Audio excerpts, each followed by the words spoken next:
Hello every one, എല്ലാവർക്കും case ഇൻസൈറ്റ്സിൻ്റെ ഒരു പുതിയ വീഡിയോയിലേക്ക് സ്വാഗതം. നമ്മൾ ഇന്ത്യൻ ഭരണഘടനയെക്കുറിച്ചും അതിൻ്റെ പ്രത്യേകതകളെക്കുറിച്ചും അതിൻ്റെ നിർമ്മാണത്തെക്കുറിച്ചും ഒക്കെയാണ് പഠിച്ചു വരുന്നത്. എങ്ങനെയാണ് ഇന്ത്യൻ ഭരണഘടന രൂപം കൊണ്ടത്, എങ്ങനെയാണ് കോൺസ്റ്റിറ്റ്യൂവൻ്റ് അസംബ്ലി രൂപം കൊണ്ടത് എന്നൊക്കെ നമ്മൾ കഴിഞ്ഞ ക്ലാസ്സിൽ പഠിച്ചിട്ടുണ്ട്. അപ്പോൾ അതിൻ്റെ തുടർച്ചയായിട്ട് ഈ ഒരു ഭരണഘടന നിർമ്മാണ സമിതിയുടെ പ്രവർത്തനത്തെക്കുറിച്ചും എങ്ങനെയാണ് നമ്മൾ ആ ഒരു സമിതിയിൽ നിന്നും ഒരു ലോകത്തിലെ ഏറ്റവും വലിയ എഴുതപ്പെട്ട ഭരണഘടനയിലേക്ക് എത്തിച്ചേർന്നത് എന്നാണ് നമ്മൾ വരും ക്ലാസ്സുകളിലൊക്കെ ആയിട്ട് പഠിക്കാൻ വേണ്ടി പോകുന്നത്. അപ്പം നമ്മൾ പറഞ്ഞു, കഴിഞ്ഞ ക്ലാസ്സിൽ ഓൾറെഡി നമ്മൾ വിശദീകരിച്ചിട്ടുണ്ട് എങ്ങനെയാണ് ഭരണഘടനാ നിർമ്മാണ സമിതി അല്ലെങ്കിൽ കോൺസ്റ്റിറ്റ്യൂവൻ്റ് അസംബ്ലി രൂപം കൊണ്ടതെന്ന്. അപ്പോൾ സാധാരണയായിട്ട് ഒരു സമിതി രൂപം കൊണ്ടു. അപ്പോൾ ഈ ഒരു സമിതിക്ക് എങ്ങനെയാണ് ഭരണഘടന നിർമ്മിക്കേണ്ടത് എന്നതിനെക്കുറിച്ച് ഒരു സ്ട്രക്ചർ അല്ലെങ്കിൽ ഒരു ഔട്ട്ലൈൻ വേണം. എന്തൊക്കെ കാര്യങ്ങളാണ് അതിൽ ഉൾപ്പെടുത്തേണ്ടത്, ഇതിൽ എങ്ങനെയായിരിക്കണം, രാജ്യത്തിൻ്റെ നേച്ചർ എങ്ങനെയായിരിക്കണം, ഇവിടുത്തെ ജനങ്ങൾക്ക് എന്തൊക്കെ അവകാശങ്ങൾ കൊടുക്കണം എന്നതിനെക്കുറിച്ചൊക്കെ ഒരു ഔട്ട്ലൈൻ വേണം. അപ്പോൾ ഇത്തരത്തിൽ ഭരണഘടനാ നിർമ്മാണ സമിതിയുടെ ലക്ഷ്യങ്ങൾ അല്ലെങ്കിൽ ആ ഒരു ഒബ്ജക്റ്റീവ്സിനെ കുറിച്ച് പറയുന്നതിന് വേണ്ടിയിട്ട് ചുമതലപ്പെടുത്തിയത് ആ ഒരു ഇന്ററിം ഗവൺമെന്റിന്റെ പ്രധാനമന്ത്രിയായിരുന്ന ജവഹർലാൽ നെഹ്റുവിനെയായിരുന്നു. കാരണം നമുക്കറിയാം, ഈ ഒരു ഇന്ററിം ഗവൺമെന്റിന്റെ അതിന്റെ കൂടെ തന്നെയാണ് ഈ ഒരു കോൺസ്റ്റിറ്റ്യൂവന്റ് അസംബ്ലി തന്നെയാണ് ആരായിട്ട് ആക്ട് ചെയ്യുന്നത്, പാർലമെന്റ് ആയിട്ട് ആക്ട് ചെയ്യുന്നത്.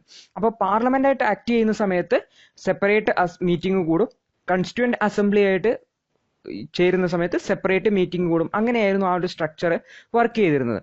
അപ്പോൾ ജവഹർലാൽ നെഹ്റുവിനെയാണ് ഈ ഒരു ഒബ്ജക്റ്റീവ്സ് ഉണ്ടാക്കുന്നതിന് വേണ്ടിയിട്ട് ഏൽപ്പിച്ചത്. അപ്പോൾ ഇതിന്റെ അടിസ്ഥാനത്തിൽ ജവഹർലാൽ നെഹ്റു ഒരു റെസല്യൂഷൻ കൊണ്ടുവന്നു. ആ റെസല്യൂഷന്റെ പേര് ഒബ്ജക്റ്റീവ് റെസല്യൂഷൻ എന്നായിരുന്നു. റെസല്യൂഷൻ എന്ന് പറഞ്ഞ പ്രമേയം. അതായത് എന്തൊക്കെയാണ് ഈ ഒരു ഭരണഘടനാ നിർമ്മാണ സമിതിയുടെ ഒബ്ജക്റ്റീവ്സ് അല്ലെങ്കിൽ ലക്ഷ്യങ്ങൾ എന്ന് പറഞ്ഞുകൊണ്ടുള്ള ഒരു പ്രമേയമായിരുന്നു. അതിന്റെ പേരാണ് ഒബ്ജക്റ്റീവ് റെസല്യൂഷൻ. അപ്പൊ ഈ ഒരു objective resolution 1946 December 13 Jawaharlal Nehru കൊണ്ടുവരുന്നത്. അതായത് നമുക്കറിയാം, ഭരണഘടനാ നിർമ്മാണ സമിതിയുടെ ഫസ്റ്റ് സെഷൻ എന്ന് പറയുന്നത് ഡിസംബർ 9 മുതൽ 23 വരെയായിരുന്നു 1946. അപ്പൊ അതിനിടയിലാണ്, അതായത് 9-ാം തീയതി തുടങ്ങി 4 ദിവസം കഴിഞ്ഞ് 13-ാം തീയതിയാണ് ഈ ഒരു ജവഹർലാൽ നെഹ്റു ഇത്തരത്തിലുള്ള ഒരു റെസല്യൂഷൻ കൊണ്ടുവരുന്നത്. അപ്പോൾ ഈ ഒരു റെസല്യൂഷൻ ജവഹർലാൽ നെഹ്റു കൊണ്ടുവന്നു. അപ്പോൾ ആ റെസല്യൂഷൻ എല്ലാവരും ചർച്ച ചെയ്തു. ചർച്ച ചെയ്തതിന്റെ അടിസ്ഥാനത്തിൽ പിന്നീട് അത് അംഗീകരിക്കുകയും ചെയ്തു. അപ്പോൾ ഈ ഒരു ഒബ്ജക്റ്റീവ് റെസല്യൂഷൻ ഭരണഘടനാ നിർമ്മാണ സമിതിയിലെ അംഗങ്ങൾ എല്ലാവരും തന്നെ യുനാനിമസ് ആയിട്ട് ഒന്നിച്ച് എല്ലാവരും അനുകൂലമായി വോട്ട് ചെയ്തിട്ടാണ് പാസ്സാക്കിയത്. അപ്പോൾ ഇത് പാസ്സാക്കിയത് 2ാമത്തെ സെഷനിലാണ്. അത് ജനുവരി 20 മുതൽ 25 വരെ ആയിരുന്നു, 1947. അപ്പോൾ അതത്ര പ്രാധാന്യമുള്ളതല്ല, എങ്കിലും ഇത് എല്ലാവരും യുനാനിമസ് ആയിട്ട് ആക്സെപ്റ്റ് ചെയ്തു എന്ന് ഓർത്ത് നോക്കാം. അപ്പോൾ എന്താണ് ഈ ഒരു ഒബ്ജക്റ്റീവ് റെസല്യൂഷന്റെ പ്രത്യേകത എന്ന് നമുക്ക് നോക്കാം. കാരണം നമ്മൾ ഒബ്ജക്റ്റീവ് റെസല്യൂഷൻ എന്നൊക്കെ പഠിക്കുന്ന സമയത്ത് അതിന് എന്തെങ്കിലും ഒരു കാര്യമായ പ്രത്യേകത വേണമല്ലോ. അപ്പോൾ നമുക്ക് നോക്കിക്കഴിഞ്ഞാൽ നമ്മുടെ ഭരണഘടന, ഇപ്പം നമ്മൾ പറഞ്ഞു നമ്മുടെ ഭരണഘടന ഒരു വലിയ പ്രത്യേകതയുള്ള ഭരണഘടനയാണ്, അതിന് ഒരുപാട് സാലിയൻ ഫീച്ചേഴ്സ് ഉണ്ട് അല്ലെങ്കിൽ പ്രത്യേകതകൾ ഉണ്ടെന്നൊക്കെ പറഞ്ഞു. അപ്പോൾ ഈ ഒരു പ്രത്യേകതകളൊക്കെ ഉണ്ടാവുന്നതിന് വേണ്ടിയിട്ടുള്ള ഒരു പ്രധാനപ്പെട്ട കാരണം ഈ ഒരു ഒബ്ജക്റ്റീവ് റെസല്യൂഷൻ ആണ്. നമ്മുടെ ഭരണഘടനയുടെ ഏറ്റവും ഫൗണ്ടേഷൻ അല്ലെങ്കിൽ അടിസ്ഥാനം ഇതാകുന്ന പറയുന്നത്, അതായത് നമ്മളൊരു വീട് നിർമ്മിക്കുന്ന സമയത്ത് ആദ്യം ഒരു ഫൗണ്ടേഷൻ ഉണ്ടാക്കുമല്ലോ. അപ്പോൾ ആ ഒരു ഫൗണ്ടേഷൻ എന്ന് പറയുന്നത് എന്താണ്? ഈ ഒരു ഒബ്ജക്റ്റീവ് റെസല്യൂഷൻ ആണ്.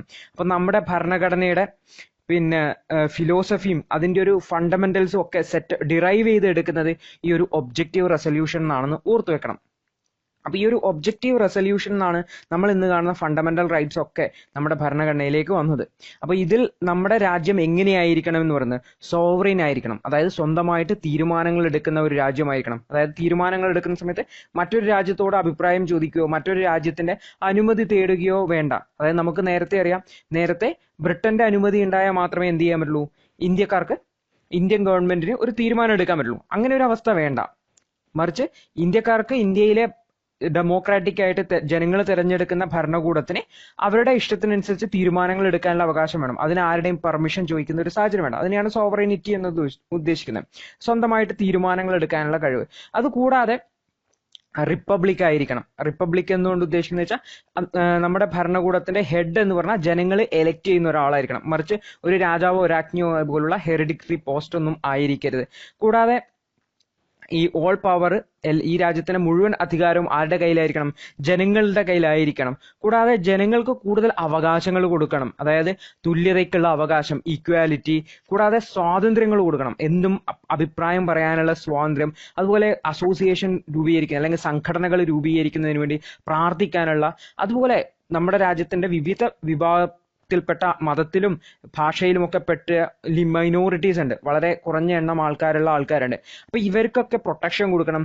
ട്രൈബൽ ഏരിയാസിനൊക്കെ പ്രത്യേക പ്രൊട്ടക്ഷൻ കൊടുക്കണം. നമ്മുടെ രാജ്യത്തെ നമ്മൾ ഒന്നിച്ച് ചേർത്ത് നിർത്തി ആ ഒരു യൂണിറ്റി ഇൻ ഡൈവേഴ്സിറ്റി എന്ന കൺസെപ്റ്റിനെ ചേർത്ത് പിടിക്കണം. തുടങ്ങി നമ്മുടെ രാജ്യം എങ്ങനെയായിരിക്കണം എന്നതിനെ സംബന്ധിച്ചുള്ള ഒരു വിശദമായ ഡിസ്ക്രിപ്ഷനാണ് നമുക്ക് ഈ ഒരു ഒബ്ജക്റ്റീവ് റെസൊല്യൂഷനിൽ കാണാൻ വേണ്ടി പറ്റുക. അപ്പോൾ പിന്നീട് ഇന്ത്യൻ ഭരണഘടന നിർമ്മിച്ചതിന് ശേഷം ഈ ഒരു ഒബ്ജക്റ്റീവ് റെസൊല്യൂഷനെ രൂപമാറ്റം വരുത്തിയിട്ടാണ്, അതിൽ ചെറിയ മാറ്റങ്ങൾ വരുത്തിയിട്ടാണ് അതെന്തായി മാറുന്നത്? നമ്മുടെ ഭരണഘടനയുടെ ആമുഖമായിട്ട് മാറുന്നത്. അപ്പൊ നമ്മുടെ ഭരണഘടനയുടെ ആമുഖം, അതിനെ നമ്മൾ പ്രീ ആംബിൾ എന്നാണ് വിളിക്കുക. അപ്പൊ പ്രീ ആംബിളിനെ കുറിച്ച് നമ്മൾ വിശദമായിട്ട് പഠിക്കും. അതിൽ എന്തൊക്കെ കീവേഡുകളാണ് പറഞ്ഞിട്ടുള്ളതെന്ന് ഒക്കെ നമ്മൾ വിശദമായിട്ട് പഠിക്കും. അപ്പൊ നമ്മളിപ്പോൾ ഓർത്തു വെക്കുക, ജവഹർലാൽ നെഹ്റു അന്ന് കൊണ്ടുവന്ന ആ ഒരു ഒബ്ജക്റ്റീവ് റെസൊല്യൂഷൻ ആണ് പിന്നീട് എന്തായി മാറിയത്?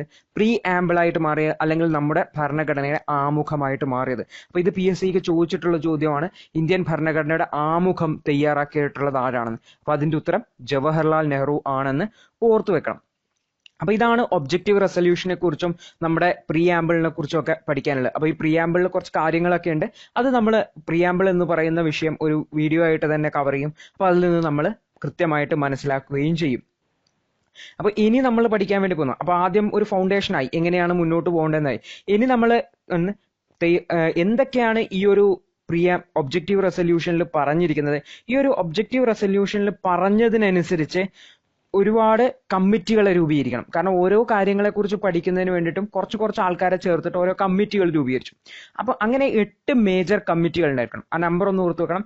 8 മേജർ കമ്മിറ്റികൾ ഉണ്ടായിരുന്നു. കൂടാതെ ഇവയ്ക്ക് കീഴിലായിട്ട് കുറെ മൈനർ കമ്മിറ്റീസും ഉണ്ടായിരുന്നു. അപ്പോൾ 8 മേജർ കമ്മിറ്റികൾ നമ്മൾ പ്രധാനമായിട്ടും ഓർത്ത് വെക്കേണ്ടതാണ്. അപ്പോൾ 8 ആ നമ്പർ എന്ന് ഓർത്ത് വെക്കണം. കാരണം എത്ര മേജർ കമ്മിറ്റീസ് എന്ന് വെച്ച് കഴിഞ്ഞാൽ 8 എന്നാണ് ഉത്തരം. അപ്പൊ ആ ഓരോ മേജർ കമ്മിറ്റിയും അതിന്റെ ഹെഡും ആരാണെന്ന് നമ്മൾ ഓർത്ത് വെക്കണം. അതിൽ പ്രധാനപ്പെട്ട 2-3 കമ്മിറ്റികളുണ്ട്. ആ ഒരു കമ്മിറ്റികൾ നമ്മൾ ഏറ്റവും പ്രധാനമായിട്ട് ഓർത്ത് വെക്കണം. ഒന്നാമത്തേത് യൂണിയൻ പവർ കമ്മിറ്റി എന്ന് പറയുന്നത്, അതിന്റെ ഹെഡ് എന്ന് പറയുന്നത് ജവഹർലാൽ നെഹ്റു തന്നെയായിരുന്നു. അപ്പൊ യൂണിയന്റെ ഹെഡ് ആരാണ്? അതായത് നമ്മുടെ ഇപ്പോഴത്തെ പ്രധാനമന്ത്രി ആരാണ്?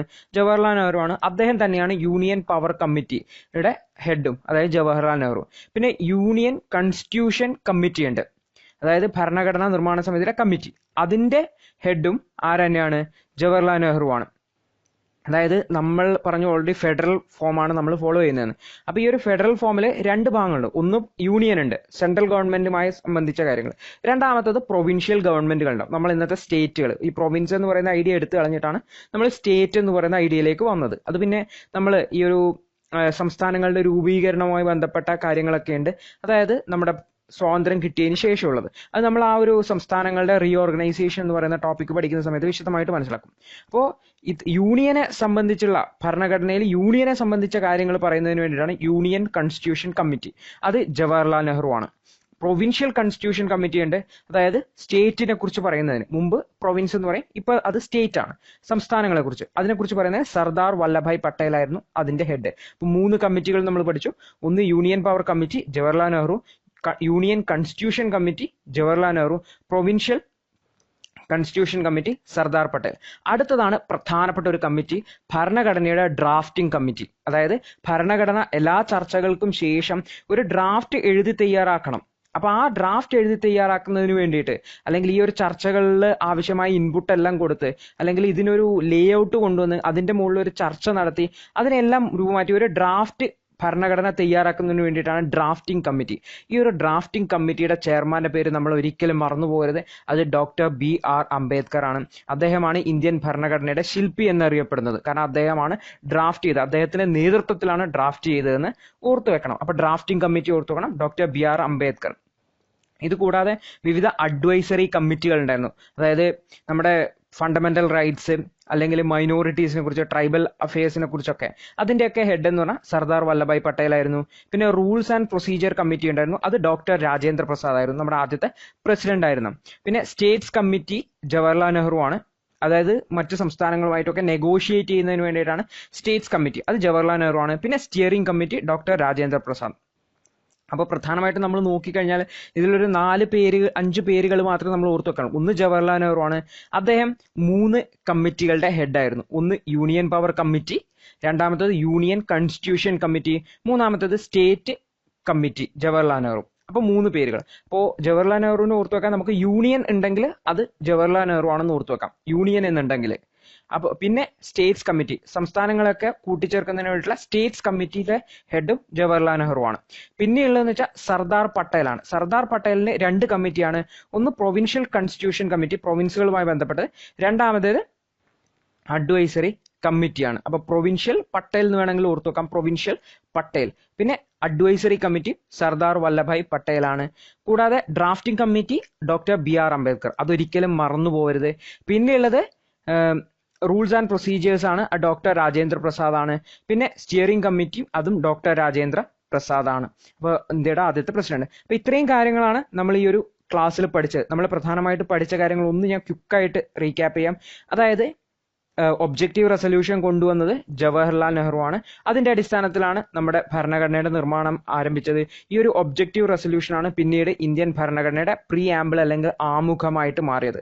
അപ്പോൾ ആമുഖം എഴുതി തയ്യാറാക്കിയത് ജവഹർലാൽ നെഹ്റു ആണെന്ന് ഓർത്തു വെക്കണം. അതിനുശേഷം നമ്മൾ 8 മേജർ കമ്മിറ്റികളെ കുറിച്ചാണ് പഠിച്ചത്. അപ്പോൾ അതിൽ ജവഹർലാൽ നെഹ്റു ഹെഡായ 3 കമ്മിറ്റികൾ ഉണ്ടായിരുന്നു. Union power committee, union constitution committee, കൂടാതെ സ്റ്റേറ്റ്സ് കമ്മിറ്റി.